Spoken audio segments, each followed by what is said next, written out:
And following representations from a number of my honourable friends, we are also taking further action to address online VAT fraud, which costs the taxpayer £1.2 billion per year, by making all online marketplaces jointly liable with their sellers for VAT, ensuring that sellers operating through them pay the right amount of VAT, just as we would expect retailers on our high street to do. I mentioned in an intervention on my honourable friend, the member for Dover, about the online VAT fraud. Can I also welcome the online VAT fraud VAT number display provisions that are announced in the Red Book, and also commend my constituent, Richard Allen, who I know has played a major part in providing information to the Treasury and assisting in improving and tightening up the law in this area, so that people that owe money to the Exchequer in a correct fashion are held to account. Can I remind my noble friend the Minister that there is nothing more irritating to UK retailers than seeing overseas third-party, non-EU companies sell their goods into the UK without VAT, effectively undercutting UK retailers. I don't think the importance of these clauses has been recognised.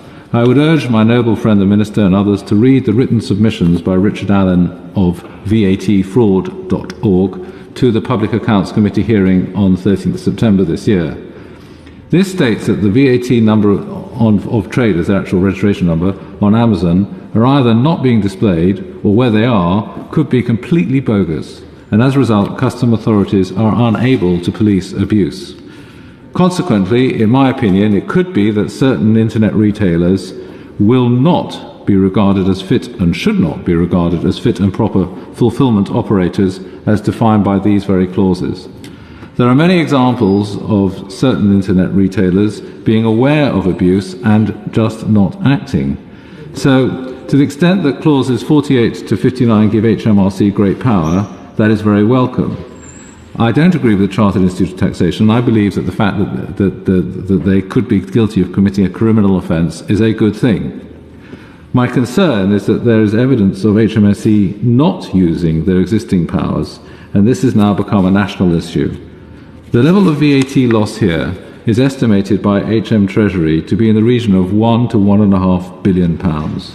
Huge numbers. So yes, HMRC needs to be properly resourced to pursue this, but the third parties must also share their costs as the ones who are actually benefiting. They do now bear joint and several liability, and action is the only way to tackle this huge loss of VAT and damage to regular UK traders. It's vital that HMRC acts on these clauses and the related ones, and a number of us in this House and the other place will be monitoring this issue with further written questions and debates.